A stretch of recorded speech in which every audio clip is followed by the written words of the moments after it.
ఎందుకంటే సింగరేణి బిడ్డలంటే వాళ్ళని కడుపులో పెట్టుకొని చూసుకోవాలని చెప్పిండ్రు. కానీ ఇంతవరకు కూడా కాంగ్రెస్ ప్రభుత్వం దీన్ని ఒక కరప్షన్కి వేదికగా చేసి ఏం అవసరం అండి, ఎక్కడో ఉన్నటువంటి ఏదో ఏరియాలో ఉన్న కార్మికుడు మెడికల్ బోర్డుకు అప్లై చేసుకుంటే దానికి సెంట్రల్ బోర్డు ఎందుకు కావాలి? ఆయన ఉద్యోగం కదా, ఆయన ఇచ్చుకుంటా అంటున్న కొడుకు ఇమ్మీడియట్గా అన్ఫిట్ చేసి ఇవ్వాలని చెప్పి నేను డిమాండ్ చేస్తున్నా. మొన్న మీరు ఈ 54 మంది విషయంలో చేసినటువంటి అన్యాయాన్ని కూడా ఖచ్చితంగా వెనక్కి తీసుకొని వాళ్ళందరినీ కూడా అన్ఫిట్ చేయాలని కూడా నేను డిమాండ్ చేస్తూ ఉన్నా. ఇక మనందరికీ చాలా సంవత్సరాల నుంచి ఉన్నటువంటి ఒక ఆలోచన, సింగరేణిలో జీవితకాలం పనిచేసినటువంటి వాళ్లకు సొంత ఇల్లు కళ అనేటటువంటిది నెరవేరే ఆస్కారం లేదని అనుకున్నాం. తెలంగాణ వచ్చినాక ఈ డిస్కషన్ వచ్చినప్పుడు కేసీఆర్ గారు ఏమన్నారంటే, మనం డిపెండెంట్ ఎంప్లాయ్మెంట్ ఇచ్చుకొని సింగరేణిని లాభాల బాటలో పట్టించుకుందాం, అంతవరకు 10 లక్షల రూపాయల వరకు మనం వాళ్లకు వడ్డీ లేని రుణం ఇచ్చి వెసులుబాటు చేద్దాం, ఆ తర్వాత ఆలోచన చేస్తామని చెప్పడం జరిగింది. ఈసారి అధికారంలోకి వచ్చుంటే ఖచ్చితంగా సింగరేణిలో సొంత ఇంటి కళ అనేటటువంటిది జరిగి ఉండేది. కానీ ఇప్పటికైనా ఆలస్యం కాలేదు, దానికోసం పోరాటం చేయాల్సినటువంటి అవసరం ఉంది. ప్రతి సింగరేణి కార్మికుడికి కూడా సొంత ఇల్లు రావడానికి నా వంతు ప్రయత్నం నేను ఖచ్చితంగా చేసి ఒక శాశ్వతమైనటువంటి పరిష్కారం దీనికోసం చూపెట్టేటట్టు ప్రయత్నం చేస్తానని ఈ సందర్భంగా తెలియజేస్తా ఉన్నాను. ఇక ఇంతకుముందే మనం మాట్లాడుకున్నట్టు ఓబీలో చాలామంది కాంట్రాక్ట్ ఎంప్లాయీస్ ఉన్నారు, దాదాపుగా 22,000 మంది కాంట్రాక్ట్ ఎంప్లాయీస్ ఉన్నారు. కేసీఆర్ గారు ఆనాడు కూడా మినిమం వేజెస్ ఇవ్వాలని చెప్పి జీవో ఇవ్వడం జరిగింది. మేము ఇవాళ అడిగేది ఒకటే, కాంగ్రెస్ గవర్నమెంట్ని హై పవర్ కమిటీ ఏవైతే జీతాలు డిసైడ్ చేస్తుందో ఆ జీతాలు ఇవ్వాలని చెప్పి మేము డిమాండ్ చేస్తూ ఉన్నాం. ఎట్ ద సేమ్ టైం 12/3/1990 దాన్ని 12/3 సెటిల్మెంట్ అంటారు. ఆనాడు కాంట్రాక్ట్ ఎంప్లాయర్స్ ఒక 2,000 మందిని డైరెక్ట్గా పర్మనెంట్ చేయడం జరిగింది. ఇప్పుడు ఉన్నటువంటి 22,000 మంది కాంట్రాక్ట్ వర్కర్స్ని కూడా ఆ 12/3 సెటిల్మెంట్ ప్రకారం పర్మనెంట్ చేయాలని చెప్పి నేను యాజమాన్యాన్ని డిమాండ్ చేస్తూ ఉన్నాను. దీనికోసం ఖచ్చితంగా పోరాటం చేస్తాం, సాధిస్తామనేటటువంటి విశ్వాసం కూడా నాకున్నది. ఇవాళ మనకు సింగరేణికి తోడు మరి హెచ్ఎంఎస్ కూడా కలిసి వచ్చింది కాబట్టి ఖచ్చితంగా ఆ పోరాటంలో ముందుంటాం, విజయం సాధిస్తామని అనుకుంటున్నాం. ఇవాళ సందర్భం చరిత్రలో నిలబడిపోతుంది. ఎందుకోసం అంటే లిబరల్ లెఫ్ట్ సంఘాలన్నీ కూడా కలిసి మరి కార్మికుల కోసం పనిచేయాల్సినటువంటి అవసరం ఇవాళ రాష్ట్రంలో ఏర్పడ్డది. అది కేవలం సింగరేణి కాదు, అనేక రంగాల్లో కూడా కార్మికుల యొక్క హక్కుల్ని హరిస్తూ ఉన్నారు.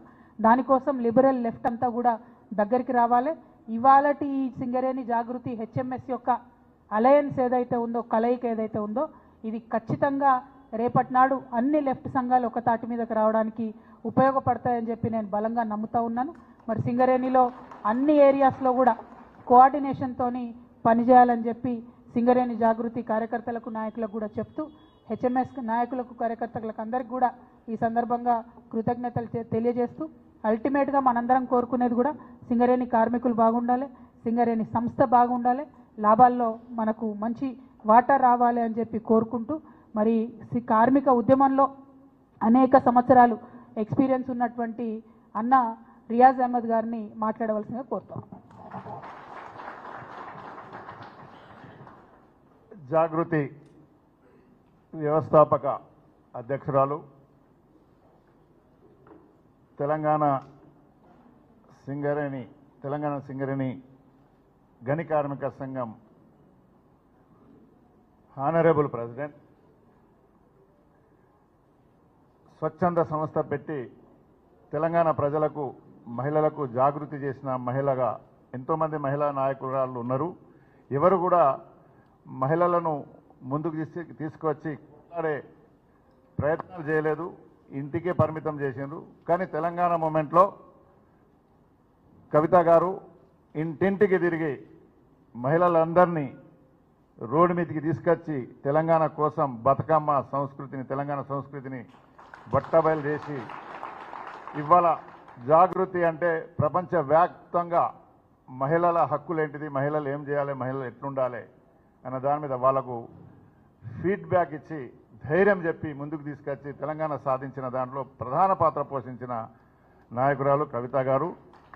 అదేవిధంగా సింగరేణిలో కార్మిక సంఘంలో ఉండి కూడా సమస్యల పరిష్కారం కోసం ప్రయత్నం చేసిన నాయకురాలు గారికి ఇవాళ హెచ్ఎంఎస్ అండ్ ఇద్దరం కలిసి కట్టుగా సింగరేణిలో పనిచేసి సింగరేణిలో కార్మిక హక్కుల కోసం సింగరేణిని కాపాడడానికి ప్రయత్నం చేస్తున్న దానికి మేడం గారికి నా రెడ్ సెల్యూట్. కలిసి పనిచేద్దాం. సింగరేణి కార్మికులు ఆపదలు ఉన్నారు, భయంతో బతుకుతున్నారు. ఈ పొలిటికల్ పార్టీ ఇప్పుడున్న ప్రభుత్వం కానీ ఇప్పుడున్న గెలిచిన కార్మిక సంఘాలు కార్మికులకు ఒక అంటువ్యాధి కలిగించారు. ఆ అంటువ్యాధి ఏంటంటే భయం.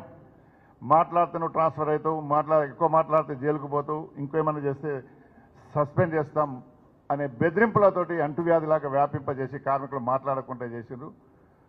అటువంటి సందర్భంలో పొట్ట తిప్పల కొరకు బతుకుదెరువు కొరకు పొట్ట చేతిలో పట్టుకొని బొగ్గు బాయిలకు వచ్చి రాష్ట్రానికి దేశంలోనే ఇంత పెద్ద ఉద్యమం చేసి తెలంగాణ సాధించుకోవడమే కాకుండా ప్రొడక్షన్ తెలంగాణకు ఒకప్పుడు మనం విన్నాం సౌదీలో మొత్తం ఎట్లే ఏమి లేదు, తినడానికి కూడా తిండి లేదు వాళ్ళకు. దేవుడు వరం ఇచ్చినట్టుగా పెట్రోల్ ఇచ్చిన తర్వాత వాళ్ళు ప్రపంచానికి వెళ్తున్నారు. అదే పద్ధతిలో తెలంగాణలో కూడా మొత్తం ఇప్పుడు బొగ్గుబాయిల ఏరియాలో తంగేడు చెట్లు ఉన్నాయి, కింద బొగ్గున్నది తెలియదు, బయటికి వచ్చింది. అయిన తర్వాత ఇవాళ సింగరేణి తెలంగాణ రాష్ట్రానికే హయ్యెస్ట్ రెవెన్యూ ఇచ్చే కంపెనీగా తయారైంది. అదేవిధంగా మంచి ఉద్యోగం, ఎటువంటి చదువు లేకపోయినా మంచి ఉద్యోగం ఇచ్చే కంపెనీగా తయారైంది. తవ్వితే బొగ్గు ఎట్లా వెళ్తుందో బొగ్గు బాయిలు ఓపెన్ చేస్తే అన్ని ఉద్యోగాలు వస్తాయి. ఆ ఉద్యోగాలను పక్కన పెట్టి గుత్తేదారులతో ములాఖాత్ అయి భూ విధ్వంసం చేసుకుంటా ఇవాళ మీరు చూస్తున్న ఆ ఓపెన్ కాస్ట్ల మూలంగా ఏమైంది, అండర్ గ్రౌండ్ ఉన్నప్పుడు అండర్ గ్రౌండ్ ఉన్న నీళ్లతోటి కూడా వ్యవసాయం చేసుకునేవాళ్ళు అన్ని ఏరియాలలో. ఆ నీళ్లతోటి ఇవాళ ఓపెన్ కాస్ట్ వచ్చిన తర్వాత భూ విధ్వంసం చేసిండ్రు. ఈరోజు మనం చూస్తున్నాం దేశం మొత్తంలో రాష్ట్రం మొత్తంలో వరదలు వస్తున్నాయి, కానీ కోల్బెల్ట్ ఏరియాలో ఈ భూ విధ్వంసంతో ఒక్క వర్షం పడతలేదు. గోదావరి పారే గోదావరి ఇవాళ ఎండి ఉన్నది, ఇది కనబడుతుంది. కనుక సింగరేణిని కాపాడుకోవాల్సిన బాధ్యత కవిత గారి పైన ఉన్నది, మా పైన ఉన్నది. రెండు సంస్థలు కూడా నాన్ పొలిటికల్ ట్రేడ్ యూనియన్స్, ఏ రాజకీయ పార్టీతో సంబంధం లేదు. కనుక ప్రజలను కాపాడాలి, బొగ్గు పరిశ్రమను కాపాడాలి, బొగ్గు పరిశ్రమకు పనిచేస్తున్న కార్మికులకు అండగా నిలబడాలి. మన ఎజెండా మొత్తం మేడం గారు చెప్పారు. ఆ ఎజెండా ప్రకారంగానే మేము బొగ్గుబాయిల మీద కలిసి కార్మికులను ఫస్ట్ కార్మికులకు ధైర్యం చెప్పాలి. అధైర్యంగా ఉన్నారు, ధైర్యం చెప్పి వాళ్ళకు మూమెంట్ తీసుకొచ్చి సింగరేణిని రక్షించుకోవాలి, ఉద్యోగాలు సాధించుకోవాలి. ఉద్యోగాలతో పాటు రాష్ట్రాన్ని కూడా మంచిగా కలకల్లాడే విధంగా పెట్టాలనే ఉద్దేశంతో మనం కలిసి కట్టుగా పనిచేస్తున్నాం.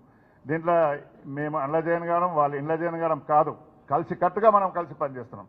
బయట ఉన్న వాళ్ళు ఏదేదో ప్రచారం చేసే ప్రయత్నం చేస్తారు, చేతగాని వాళ్ళను పక్కన పెట్టండి. మా రెండు సంస్థల్లో కలిసి రండి, అందరం కలిసి సింగరేణిని కాపాడుకుందాం. 1,16,000 మంది అప్పుడు ఎట్లున్నారో ఆ విధంగా పర్మనెంట్ కార్మికులు 1,16,000 మంది వచ్చే విధంగా మనం భూమి మీద ఉన్నంత వరకు ప్రయత్నం చేస్తాం, ప్రజలను కాపాడుతాం, ఉద్యోగాలు తీసుకొస్తాం అనే ఎజెండాతోటి మనం ముందుకెళ్తున్నాం.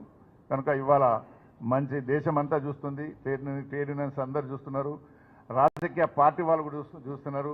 మనము కలయికను విడదీయడానికి తెర వెనుక నుండి ఫోన్లు కూడా కొంతమంది ఎమ్మెల్యేలు వాళ్ళు వీళ్ళు చేస్తున్నారు. అటు వాటికి భయపడకుండా విధంగా మేము పిలిచింది ఓన్లీ వైస్ ప్రెసిడెంట్, సెక్రటరీ, ఏరియాకి ఇద్దరిని పిలిచినాం.